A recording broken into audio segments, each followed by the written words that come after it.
윤석열 대통령이 체포돼 구금된 지 52일 만에 서울구치소에서 석방됐습니다. 앞으로 윤 대통령은 불구속 상태에서 재판을 받게 됩니다. 이승배 기자입니다. 윤석열 대통령이 구금된 지 52일 만에 서울구치소에서 풀려났습니다. 윤 대통령은 앞서 지난 1월 15일 한남동 관저에서 내란 우두머리 혐의로 공수처에 체포됐습니다. 나흘 뒤인 지난 1월 19일에는 증거를 인멸할 우려가 있다며 구속됐습니다. 서울구치소에 정식 입소한 윤 대통령, 수용번호 10번을 배정받고 독방 생활을 시작했습니다. 현직 대통령 신분으로 수사기관에 체포, 구속되는 모든 과정이 헌정사상 최초였습니다. 곧이어 검찰도 기소하면서 윤 대통령은 6달 동안 구속 상태로 1심 재판을 받게 될 거란 전망이 많았습니다. 하지만 법원이 구속기간 만료 등을 이유로 윤 대통령 측이 청구한 구속 취소를 받아들이면서 상황이 반전됐습니다. 심우정 검찰총장은 내부 수기를 거친 끝에 법원의 구속 취소 결정을 받아들여 즉시 항고를 제기하지 않기로 했습니다. 수사와 공소 유지를 담당해온 검찰 특별수사본부도 의견 수렴을 거쳐 27시간여 만에 윤 대통령의 석방을 지휘했습니다. 우리 형사소송법에서는 같은 혐의로 다시 구속하는 것을 원칙적으로 허용하지 않고 있습니다. 이에 따라 윤 대통령은 앞으로 불구속 상태에서 1심 재판을 받게 될 전망입니다. YTN 이승배입니다. 대검찰청은 이틀간의 논의 끝에 윤석열 대통령의 석방을 지휘한 것과 관련해 과거 헌법재판소의 결정 취지 등을 종합적으로 고려한 거라고 밝혔습니다. 대검찰청은 어제 입장문을 내고 검찰총장이 법원의 구속 취소 결정을 존중해 특별수사본부에 윤 대통령의 석방을 지휘했다며 이같이 밝혔습니다. 이후 특수본은 별도 공지를 내고 법원의 법리적으로 잘못된 결정에 불복해 시정할 필요성이 있다는 의견을 개진했고 이후로도 같은 의견을 계속 주장 입증해 나가겠다고 강조했습니다.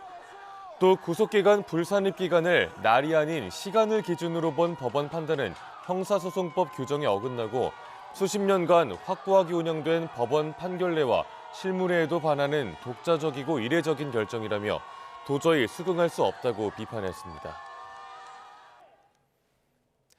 윤석열 대통령은 불법을 바로잡아준 재판부의 결단에 감사하다고 밝혔습니다.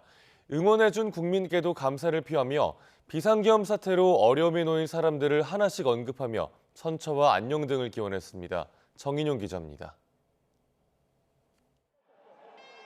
윤 대통령은 석방 직후 법률 대리인단을 통해 12문장짜리 입장문을 배포했습니다. 윤 대통령은 먼저 불법을 바로잡아준 재판부의 용기와 결단에 감사하다고 밝혔습니다. 이어 추운 날씨에도 응원을 보내주신 많은 국민과 미래 세대에 깊이 감사한다고 썼습니다. 탄핵 반대 집회 참석 등에 나선 지지층, 특히 2030 세대에 대한 감사 메시지를 담은 겁니다. 이어 대통령의 헌법상 권한에 따라 공직자로서 임무를 수행하다가 고초를 겪고 계신 분들의 조속한 석방과 건강을 기도한다고 덧붙였습니다. 비상계엄 사태로 수사받거나 구속된 군과 경찰 지휘부에 대한 선처를 호소한 걸로 보이는데 계엄 선포가 대통령 권한이란 주장은 되풀이했습니다. 윤 대통령은 단식 투쟁을 하고 계신 분들이 있다고도 언급한 뒤 멈춰달라고 당부하며 다시 한번 국민께 감사를 표하며 마무리했습니다. 지금까지 발표한 각종 영상 및 육필 편지 등과 비교해 비교적 분량이 짧고 야당과 공수처, 검찰에 대한 비판 등은 모두 빠졌습니다. 변호인단이 별도로 입장을 낸 만큼 메시지 수위와 내용을 조정한 걸로 풀이됩니다. YTN 정인용입니다. 법원의 구속 취소로 52일 만에 관저로 복귀한 윤석열 대통령은 국가와 국민을 위해 앞으로도 대통령실이 국정의 중심을 잘 잡아주길 바란다고 당부했습니다. 어제 오후 6시 20분쯤 관저에 도착한 윤 대통령은 김건희 여사와 정진석 비서실장, 김성훈 대통령 경호처 차장 등과 함께 김치찌개로 저녁 식사를 하며 이같이 말했다고 대통령실 관계자가 전했습니다. 윤 대통령은 저녁 식사 후 반려견들과 함께 내실로 들어가 휴식을 취한 걸로 알려졌습니다. 윤석열 대통령의 석방에 국민의힘은 석방이 지체된 건 유감이지만 늦게라도 현명한 결정을 내린 걸 환영한다고 밝혔습니다. 법원이 잘못된 결정을 바로잡은 만큼 헌법재판소의 탄핵심판 평의 역시 원점에서 다시 검토돼야 한다고 주장했습니다. 박광렬 기자가 보도합니다. 윤 대통령에 대한 검찰의 최종 석방 결정에 여당 지도부는 너무나도 당연한 결정이라고 환영의 뜻을 전했습니다. 왜곡된 법치주의를 바로잡는 계기가 되기를 바란다고 목소리를 높였습니다. 검찰의 결정이 늦어진 데 대해서는 대단히 유감스럽지만 늦게나마 이 석방 지시서가 그 결정이 된 부분에 대해서는 환영을 합니다. 권성동 원내대표는 법원의 구속 취소 결정부터 석방까지 24시간 넘게 걸렸다며 검찰 특수본에 불법 감금 법적 책임을 묻겠다고 경고했습니다. 여당은 이번 석방 결정을 고리로 윤 대통령 탄핵 심판 선고가 임박한 헌법재판소를 향한 압박 수위도 더 끌어올렸습니다. 그동안 무리한 법적 해석과 정치적 고려가 개입되지 않았는지 검토가 필요하다며 헌재 탄핵 심판 평이 원점 재검토 필요성을 거론했습니다. 수사 과정은 심각하게 오염되고 훼손되어 왔습니다. 수사 기록들이 근본 구속 취소 결정으로 상당 부분 부정된다는 것을 다시 상기드립니다. 민주당을 향해서도 날을 세웠습니다. 내란몰이로 국론을 분열시키고 대통령 불법 구금을 압박했다며 대국민 사과를 촉구하는 한편 계엄은 곧 내란이라는 조작된 선입견은 사라져야 한다고 강조했습니다. YTN 박광렬입니다. 더불어민주당은 윤 대통령을 석방한 검찰을 겨냥해 국민이 아닌 내란 수괴를 향한 충성선언이라고 질타했습니다. 위기를 극복할 유일한 길은 윤 대통령 파면뿐이라면서 헌법재판소의 신속한 결정을 촉구했습니다. 보도에 황보혜경 기자입니다.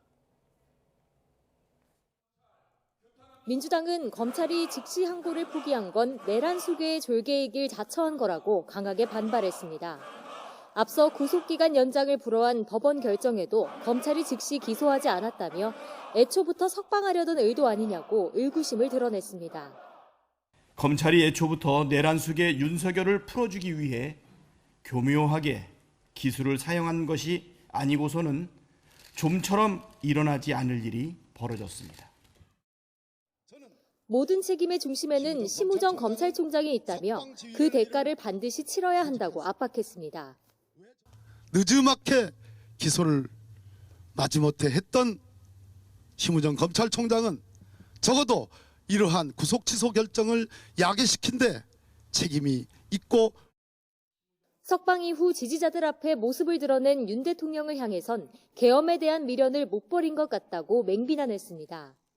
마치 개선장군같이 등장했다며 내란 우두머리 혐의로 기소된 피의자임을 부정하는 파렴치한 태도라고 깎아내렸습니다. 윤 대통령 구속 취소 소식이 전해진 뒤 주식이 곤두박질치고 환율은 치솟았는데 이번 석방으로 국가적 위기가 더 커졌다고 우려를 나타냈습니다. 위기를 극복할 유일한 길은 신속한 파면이라면서 헌법재판소에 하루라도 빨리 파면 결정을 내려줄 것을 촉구했습니다. 민주당 의원들은 윤 대통령 파면 결정 전까지 국회에서 비상대기하며 내란 종식 투쟁을 이어간다는 방침입니다. YTN 황보혜경입니다. 윤 대통령이 체포 52일 만에 석방되면서 탄핵 찬반 집회 참가자들의 표정엔 희비가 극명하게 엇갈렸습니다. 임혜진 기자가 보도합니다. 윤석열 대통령 석방 소식이 전해지자 탄핵 반대 측에서는 환호성이 터져나왔고 찬성 측에서는 한식이 흘렀습니다. 구치소 정문이 열리고 윤 대통령이 모습을 드러내자 지지자들은 나팔을 불며 기쁨을 감추지 못했습니다. 대통령 석방을 염원하며 서울 세종대로와 여의대로를 가득 메웠던 탄핵 반대 집회 참가자들은 한남동 관저 앞으로 이동해 대통령을 맞았습니다. 윤석열! 윤석열! 대통령이 탄 경호처 차량이 관저로 들어서자 지지자들은 태극기와 성조기를 연신 흔들며 응원을 보냈습니다. 경복궁역과 안국역 일대에 모인 탄핵 촉구 단체들은 검찰의 즉시 항고 포기와 이어진 대통령 석방 소식에 깊이 탄식했습니다. 집회를 마치고 행진에 나선 참가자들은 가지각색 깃발과 응원봉을 흔들며 대통령 파면을 촉구했습니다.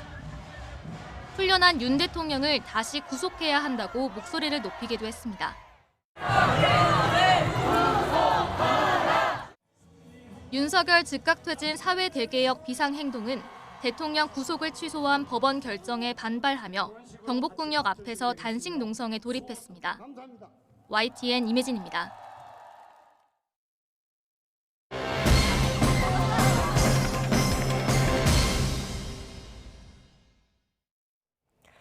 네, 윤석열 탄핵 심판의 쟁점을 정리해보는 순서입니다. 이번에는 계엄 당시 발표됐던 포고령의 위법성을 둘러싼 공방을 정리했습니다.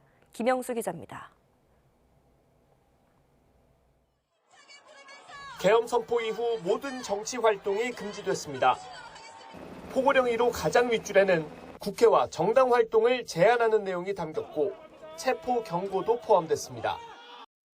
계엄 사령관은 행정과 사법 사무를 관장하지만 입법부 통제 권한은 헌법은 물론 계엄법에도 없습니다.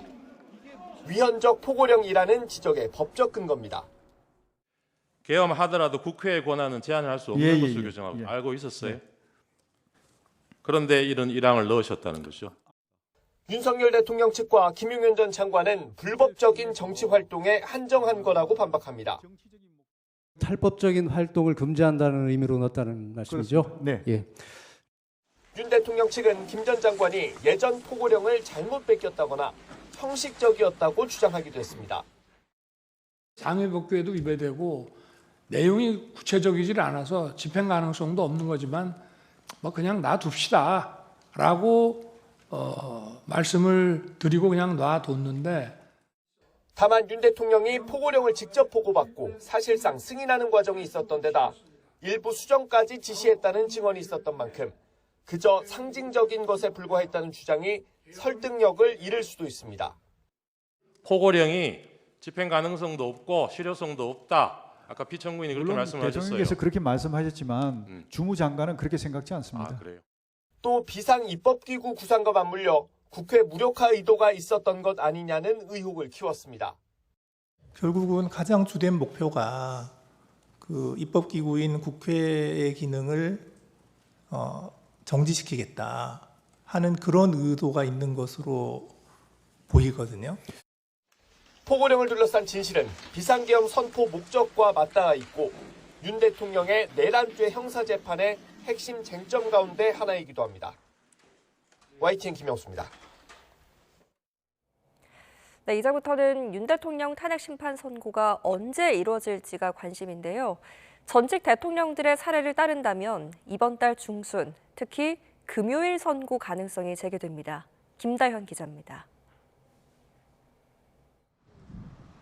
헌법재판소는 지난달 25일 윤석열 대통령 탄핵 심판 변론을 종결하고 오는 17일까지 다른 일정을 잡지 않았습니다. 이에 따라 오는 17일 전 이번 달 중순에는 윤 대통령 파면 여부가 가려질 거란 관측이 나오는데 전직 대통령 사례를 고려했을 때 금요일로 예상하는 시선이 적지 않습니다. 노무현 전 대통령의 경우 지난 2004년 4월 30일 최종 변론을 거치고 14일 뒤인 5월 14일 금요일에 선고가 이루어졌습니다. 박근혜 전 대통령은 2017년 2월 27일 변론이 종결됐고 헌재는 11일 뒤인 3월 10일 금요일에 선고를 진행했습니다. 헌재가 열흘에서 2주가량 수기를 거친 뒤 금요일에 선고했던 전례를 고려하면 윤 대통령 선고는 오는 14일 금요일이 유력하지 않겠느냐는 관측입니다. 통상 헌재는 매월 마지막 주 목요일에 선고를 내리지만 주요 사건은 따로 선고 기일을 정합니다. 윤 대통령 탄핵 심판 결과가 어떻게 나오든 파장이 예상되는 만큼 금요일에 선고가 이루어진다면 주말 동안 혼란을 최소화할 수 있다는 분석도 나옵니다. 선고 기일이 언제 알려질지도 관심인데 마찬가지로 전직 대통령 사례를 보면 선고일 2, 3일 전에는 공지될 것으로 전망됩니다. YTN 김다현입니다. 네, 이렇게 윤 대통령 탄핵 심판 선고를 앞두고 헌법재판소 인근 주민들의 불안감이 커지고 있습니다. 등교하는 학생들은 시위대의 욕설과 고성에 공포감을 호소하고 있고요. 선고 당일 충돌이 격해져서 사상자가 나올까 걱정하는 목소리도 나오고 있습니다. 정현우 기자가 주민들을 만나고 왔습니다. 헌법재판소 인근 초등학교에 아이들이 등교합니다. 그 시간 학교 앞엔 시위대의 외침이 스피커를 타고 울려 퍼집니다. 국민의 생존권을 앗아간 국가를 학교 인근에 시위대가 몰리는 가운데 개학을 맞은 학부모들은 걱정이 커졌습니다. 요즘은 특히 더 데리고 있어요. 학교에서도 좀 시위하고 할 때 눈에 하라고 보호자가 동행할 수 있도록 해달라고 앞에서 안내하 신고하고요. 아이들이 시위대의 고성과 욕설에 노출되는 건 물론 실제로 두려움을 호소하는 경우도 있어 우려됩니다. 제일 큰 문제는 이제 욕설이나 뭐 이런 부분들이 크게 아이들한테 좋지 않은 영향을 끼치는 건 뭐 오늘은 사람이 많아 뭐 이렇게 묻기도 하고 무서워하죠. 지나가기를. 아예 이 길 자체를 안 쓰고 있어요. 저희는. 시위대가 많이 있는 큰 길가 쪽 정문 대신 골목길에 있는 후문으로 오는 학생과 학부모도 많이 있습니다. 이에 따라 학교 측은 대규모 충돌이 우려되는 대통령 탄핵 선고기 이른 재량 휴업하는 방안도 논의하고 있습니다. 시위가 잇따르며 소음과 교통난에 손님 발길이 끊긴 상인들도 탄핵 심판이 마무리되고 일상을 되찾기를 바랍니다. 예약 같은 거 돼 있다가 그냥 전화로 다시 못 들어오게 취소해야 된다고 하는 것도 지금 엄청 많고. 주민들은 박근혜 전 대통령 탄핵 선고 때처럼 큰 충돌로 사상자가 나올까 봐 걱정하기도 합니다.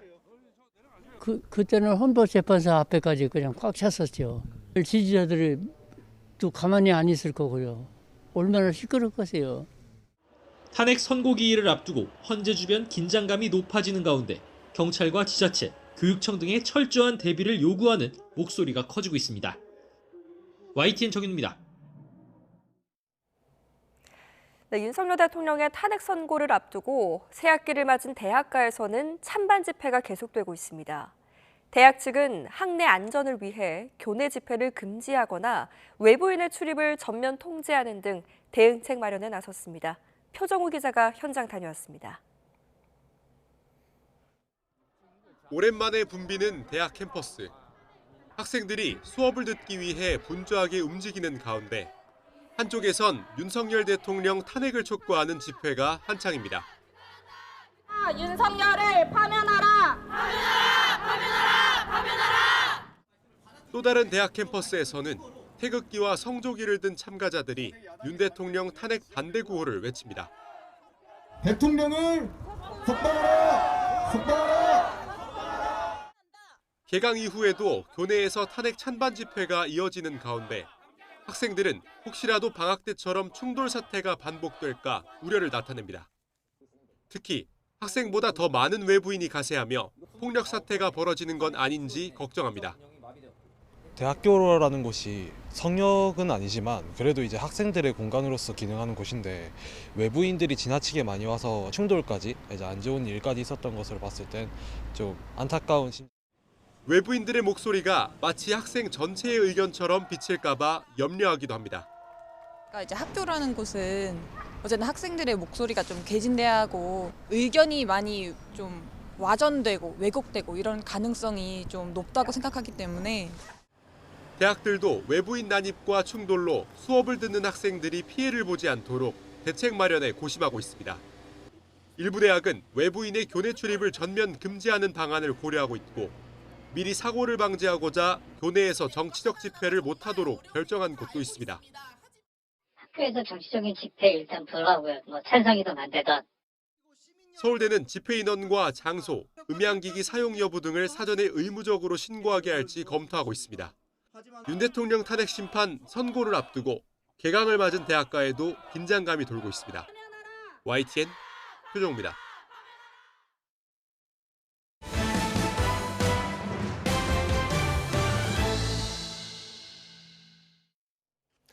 네, 포천 전투기 오폭 사고와 관련해 1차 조사 결과가 나왔는데요. 피해를 당한 민가가 기존 58가구에서 99가구로 확대됐습니다. 최상목 대통령 권한대행은 신속히 특별 재난 지역으로 선포해 피해 복구와 주민 지원에 만전을 기하라고 지시했습니다. 류환홍 기자가 보도합니다. 조종사의 좌표 입력 실수로 빚어진 오폭 피해가 더 늘어났습니다. 포천시 등에 따르면 1차 피해 조사 결과 건물 피해가 모두 99가구로 집계됐습니다. 전파 1건과 반파 3건, 소파 95건 등 건물 피해가 모두 99건으로 파악돼 기존에 알려진 58가구에서 70% 더 늘어났습니다. 현재 대피 중인 가구는 모두 20가구로 7가구는 콘도, 2가구는 모텔, 4가구는 친인척 집에 각각 머물고 있고 임시 복구를 마친 7가구는 귀가한 것으로 파악됐습니다. 민간인 부상자도 2명 더 늘어난 17명으로 집계됐고 이 중 2명은 중상, 15명은 경상을 입었습니다. 행정안전부와 경기도 포천시는 오전 8시 반부터 50여 명을 투입해 피해 조사와 안전진단을 재개했습니다. 안전진단은 경기도와 국방부 전문가들이 주도하며 주로 전기와 가스시설, 건물의 안전성을 집중 점검하게 됩니다. 포천시는 행정안전부, 경기도와 함께 중앙재난안전대책본부를 꾸렸고 철저한 조사를 위해 종료 시점은 정하지 않았다고 밝혔습니다. 최상목 대통령 권한대행은 이와 관련해 신속히 특별 재난지역을 선포하라고 지시했습니다. 최상목 대통령 권한대행은 오전 10시쯤 포천 지역을 신속히 특별 재난지역으로 선포해 피해 복구와 주민 지원에 만전을 기하라고 지시를 했습니다. 특별 재난지역으로 선포되면 피해 조사 후 복구 계획을 수립하고 그에 따른 행정과 재정, 금융과 세제 지원을 할 수 있습니다. YTN 유환홍입니다. 경기도 포천에서 발생한 전투기 오폭 사고는 한미연합연습 자유의 방패를 앞두고 진행된 한미 실사격 훈련 도중에 발생했습니다. 군과 지자체는 훈련 계획을 사전에 충분히 알렸다는 입장이지만 주민들 사이에선 훈련 사실을 제대로 전달받지 못했다는 목소리가 잇따랐습니다. 김희영 기자입니다. 오폭 사고 전 군은 올해 첫 한미연합합동 통합화력 실사격 훈련에 전력을 대거 투입한다고 홍보했습니다.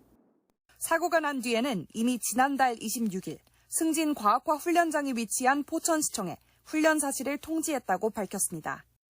포천시청은 관내 읍면동에 훈련 일정을 안내하면서 주민들에게 5개 전광판이나 마을방송, 각종 회의 등을 통해 홍보해달라는 공문을 보냈습니다. 이장님들에게 공지를 했는데요.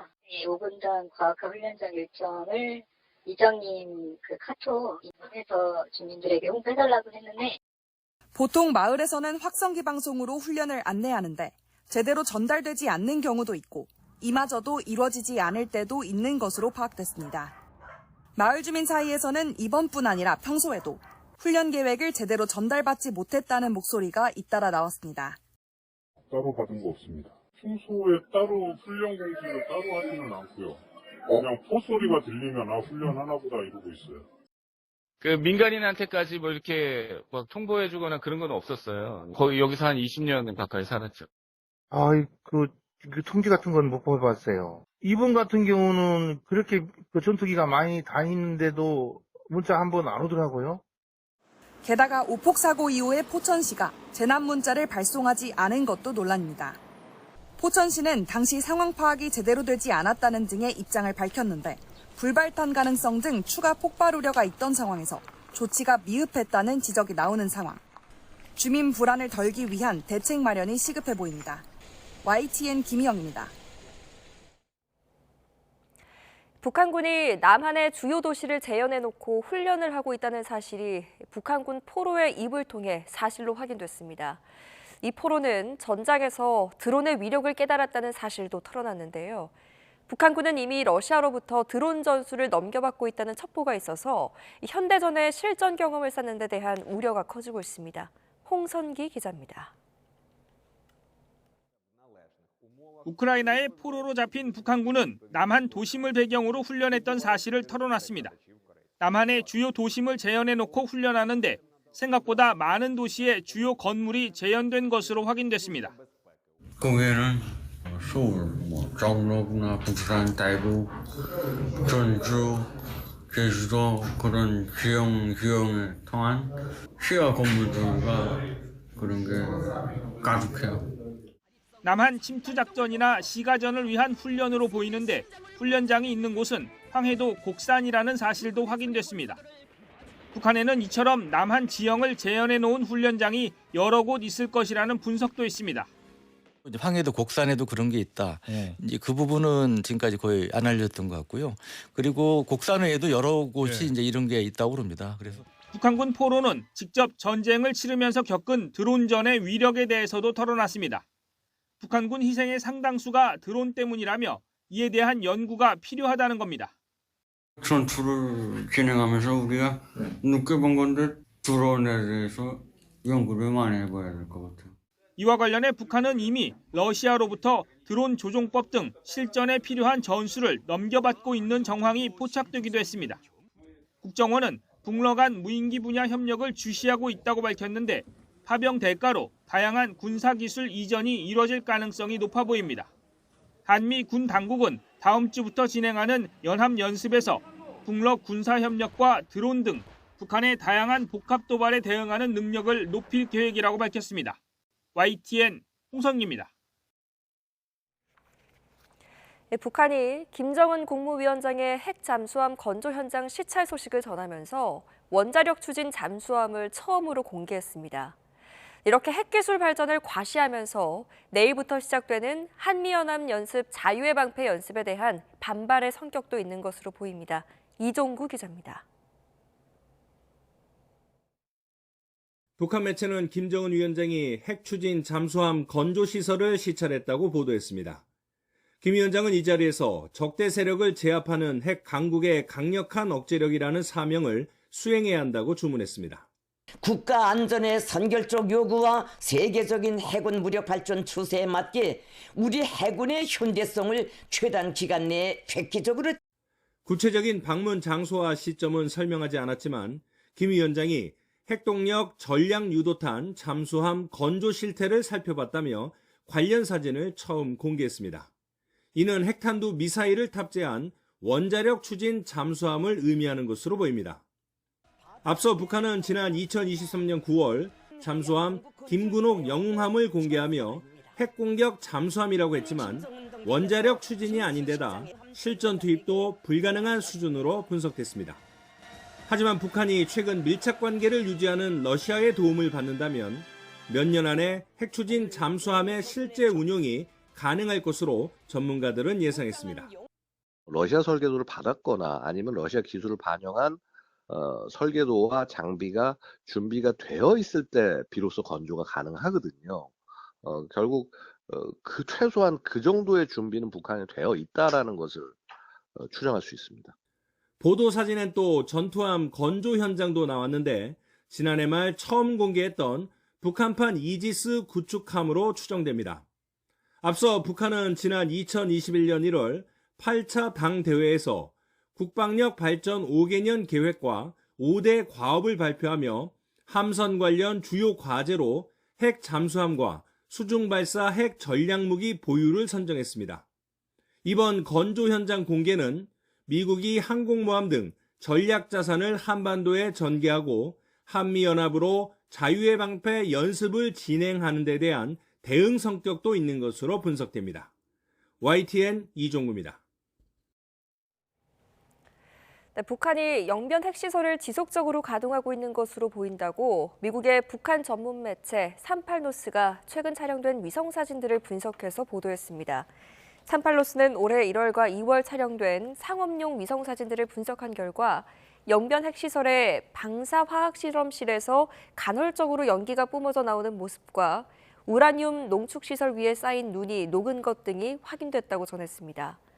38노스는 핵시설 내 화력발전소에서의 간헐적 연기 배출 패턴은 재처리 사이클이 시작됐다는 신호는 아니지만 핵 폐기물 처리나 재처리 준비 같은 하위 수준의 활동이 있음을 뜻하는 것일 수 있다고 분석했습니다.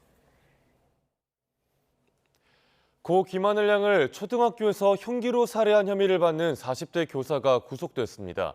피의자는 별다른 이유 없이 법정에 불출석했는데요. 경찰은 신상정보공개 심의위원회를 열어 피의자의 이름과 얼굴 등을 공개할지 논의할 계획입니다. 이상곤 기자입니다. 모자와 마스크로 얼굴을 가린 여성이 휠체어를 타고 경찰 조사실을 빠져나옵니다. 고 김하늘 양을 살해한 혐의를 받는 40대 교사 A씨로 경찰 조사를 마친 다음 날 구속됐습니다. 대전지방법원은 범죄 중대성과 도주 우려 등을 종합적으로 판단해 A씨에 대한 구속영장을 발부했습니다. A씨는 영장실질심사를 포기하고 법원에 모습을 드러내지 않았습니다. 불출석 이유를 밝힌 건 없는 것으로 전해졌습니다. A씨는 지난달 10일 대전의 한 초등학교에서 고 김하늘 양을 흉기로 살해한 혐의를 받고 있습니다. 경찰은 범행 후 병원에 입원해 있던 A씨의 건강 상태가 호전되자 의료진과 협의를 거쳐 사건 발생 25일 만에 체포영장을 집행했습니다.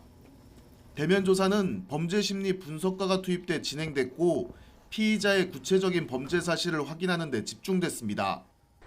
압수물 분석과 참고인 조사를 통해 확보한 증거들을 가지고 범행을 계획한 시점과 정확한 동기 등을 파악한 것으로 알려졌습니다. 경찰은 A씨가 범행을 인정했지만 분석 과정이 필요해 구체적인 내용은 밝힐 수 없다고 말했습니다. 피의자 구속으로 경찰 수사는 마무리 단계에 접어들었습니다.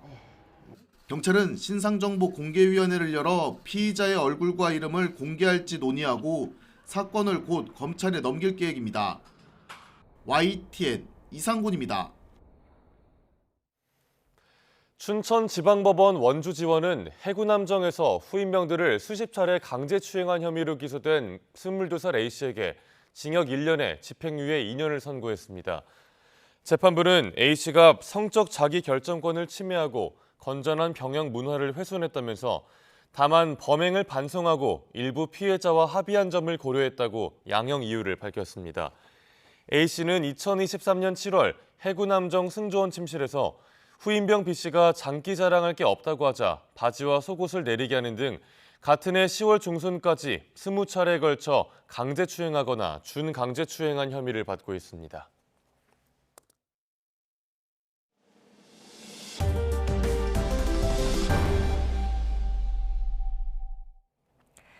네, 절기상 경칩이 지났지만 최근 70cm가 넘는 폭설이 내린 강원 상간은 때 아닌 설경이 장관을 이루고 있습니다.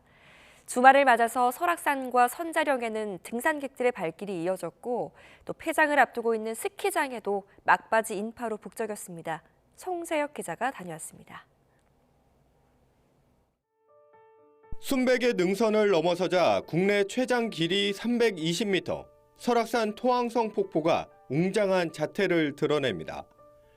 깎아지른 절벽을 따라 폭포수 대신 새하얀 눈길이 흘러내리듯 이어집니다. 설악산 남쪽 해발 1100m 선자령 일대도 온통 은빛 세상으로 변했습니다.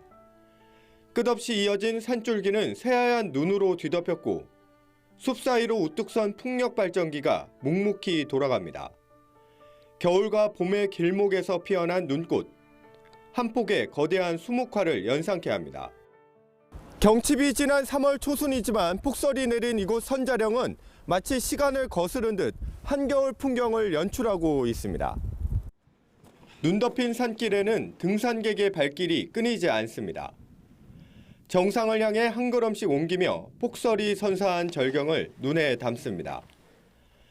정상에 자리 잡은 캠핑객들은 차가운 바람 속에서도 겨울 끝자락의 정취를 만끽합니다. 너무 환상입니다. 3월 달에 생각지도 않은 이렇게 눈산행을 하게 돼서 너무 기쁩니다. 폐장을 앞둔 스키장들도 때늦은 폭설 덕분에 활기를 되찾았습니다. 스키어와 보더들은 자연설이 덮인 슬로프에서 내달리며 가는 겨울의 아쉬움을 달랩니다. 시즌 말에 이렇게 폭설이 한번 내리니까 성수기보다 더 성수기 같아서 훨씬 기분 좋고요. 마지막 놀러 왔으니까 저도 한번 신나게 마지막까지 타볼 생각입니다.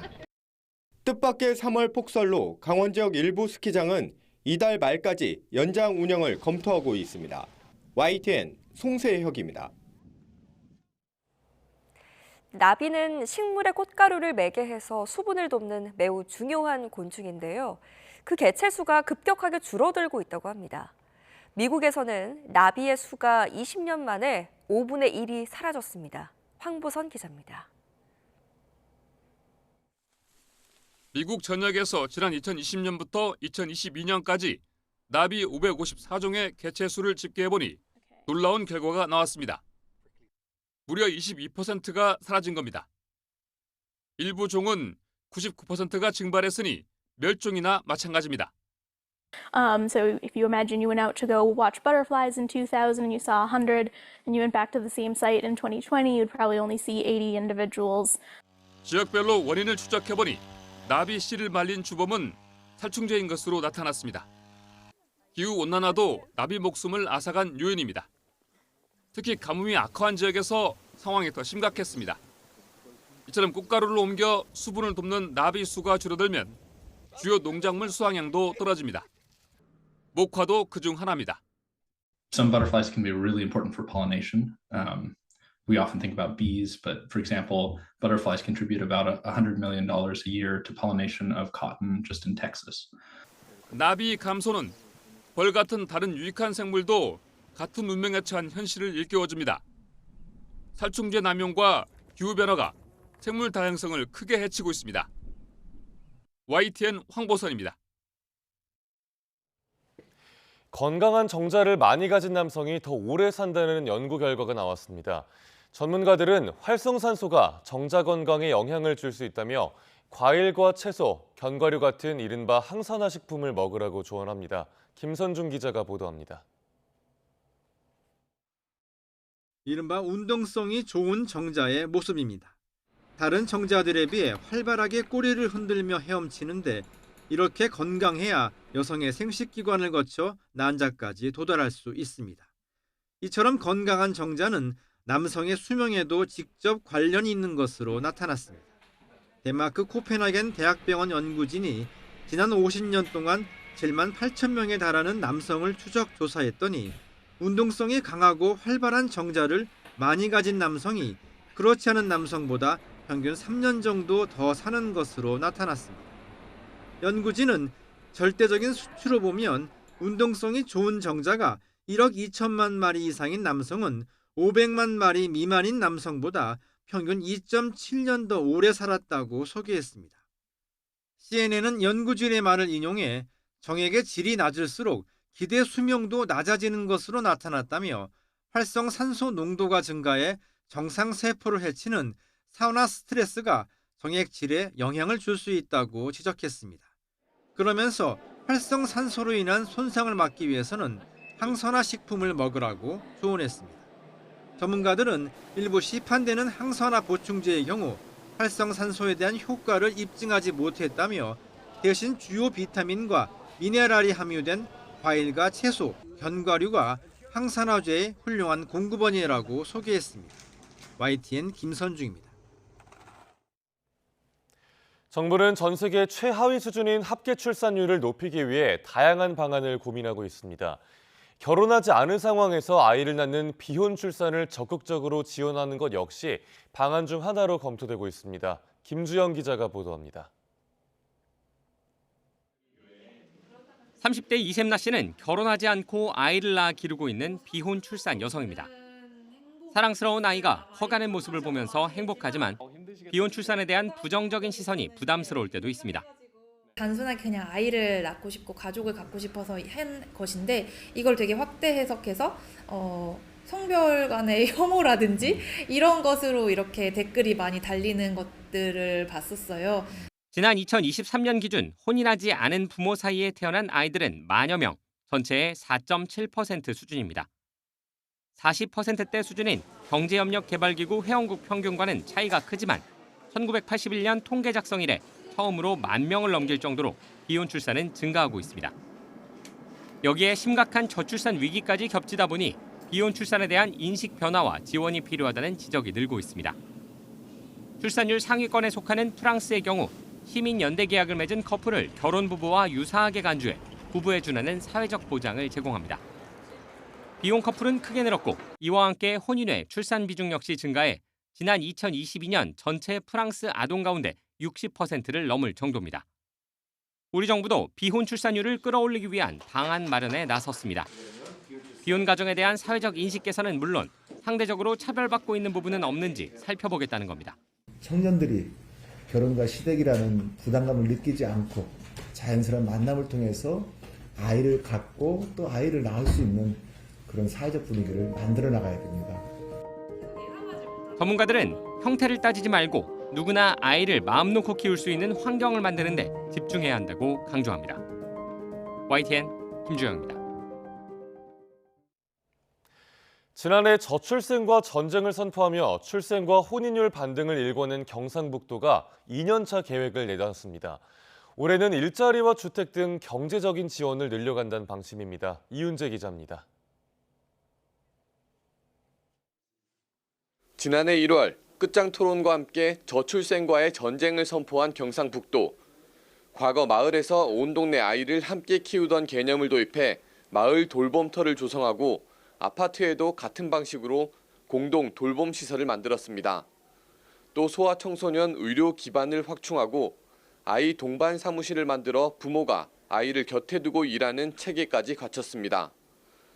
돌봄과 육아의 정책을 집중한 결과 지난해 경북 지역 합계 출산율은 0.9명으로 1년 전보다 0.04명 올라 2015년 이후 9년 만에 반등했습니다. 결혼, 그다음에 출산, 육아, 일가정 양립 이런 문제에 대해서 직접적인 요인에 대해서 저희가 중점적으로 정책을 펼쳐왔는데 9년 만에 출생아 수가 순증이 되는 그런 효과가. 경상북도가 저출생과 전쟁 시즌2로 저출생 대전환을 선언했습니다. 정책 효과를 극대화하려고 일자리와 주택 마련 등 경제적 지원을 확대한다는 계획입니다. 또 저출생 부담을 줄이는 문화운동도 추진하는 등 150가지 실천 과제를 내놓았습니다. 애기만 놓으면은 나라에서 다 키워주는, 그래서 혼인을 해서 놓든 혼인을 하지 않든 그 상관하지 않는 그런 문화운동을 펼치고 부모가 편안하게 애기를 놓고 그 애기를 놓고 나면 나라에서 잘 키우도록. 부족한 예산을 메우려고 저출생 지원 성금도 모으는데 ARS 전화 모금에 더해 키오스크를 이용한 카드 결제 방식도 도입했습니다. 저출생과 전쟁에서 새로운 전선을 구축한 경상북도가 반등한 출산율을 유지하고 상승 추세를 이어갈지 주목됩니다. YTN 이윤재입니다.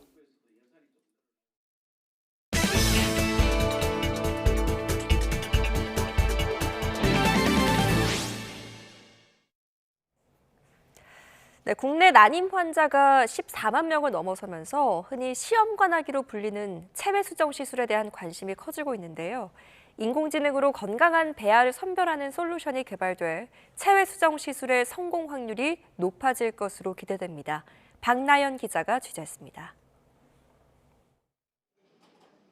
결혼과 출산에 대한 평균 연령대가 높아지면서 난임으로 병원을 찾는 환자가 늘고 있습니다.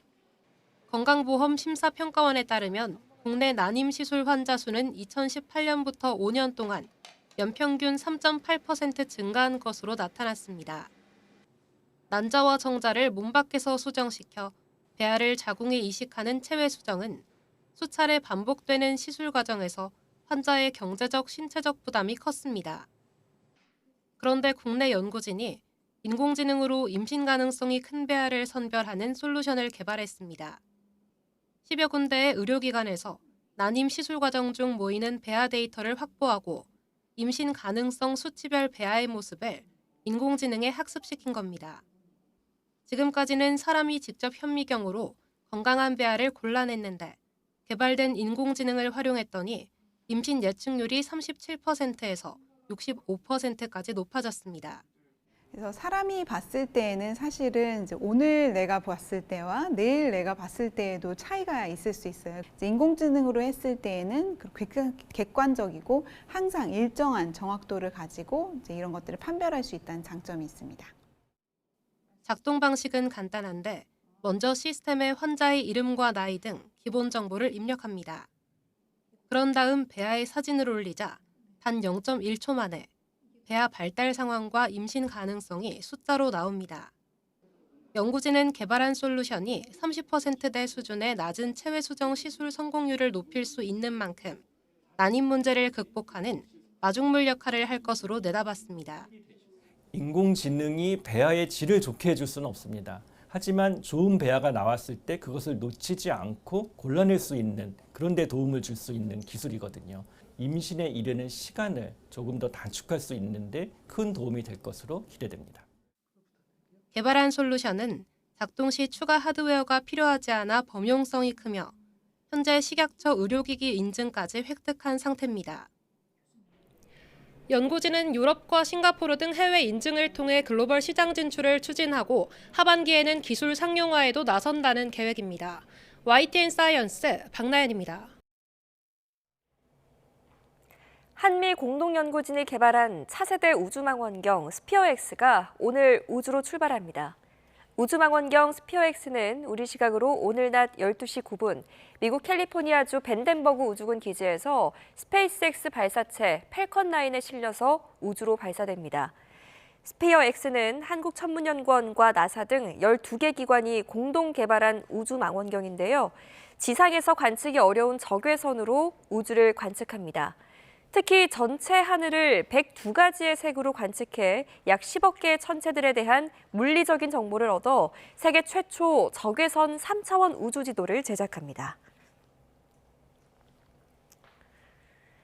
방위사업청은 캐나다의 잠수함 도입 사업에 한국 방산업체들이 원팀으로 참여한다고 밝혔습니다. 방사청은 현지 시각 지난 7일 캐나다 오타와에서 제3차 한국-캐나다 방산군수공동위원회를 열고 한화오션과 HD 현대중공업이 캐나다 잠수함 사업에 함께 참여할 예정이라고 설명했습니다. 방사청은 또 북대서양 조약기구보다 높은 수준으로 무기체계 안정성을 관리하는 한국의 안전관리 절차 등을 소개했습니다. 캐나다는 3,000톤급 잠수함 8척에서 12척을 도입하는 최대 60조 원 규모의 초계 잠수함 프로젝트를 추진하고 있습니다. 2달 연속 하락했던 세계 식량 가격 지수가 상승세로 돌아섰습니다. 유엔 식량 농업기구는 지난달 세계 식량 가격 지수가 1월보다 1.6% 상승한 127.1로 집계됐다고 밝혔습니다. 공급 부족 우려에 설탕 가격 지수가 전달보다 7% 가까이 오른 118.5를 기록했고 유제품 가격 지수도 4%가 올랐습니다. 국내 주유소 기름값이 4주 연속 하락했습니다. 한국석유공사 유가정보 시스템에 따르면 4월 첫째 주 전국 휘발유 평균 판매가는 직전주 대비 리터당 6.9원 내린 1,715.8원을 기록했습니다. 경유 평균 가격은 7.2원이 내린 리터당 1,581.8원을 기록했는데요. 대한석유협회는 국제유가 하락으로 국내 유가 하락세가 이어질 전망이라며 3월 둘째 주보다 셋째 주의 하락폭이 더 클 것으로 내다봤습니다.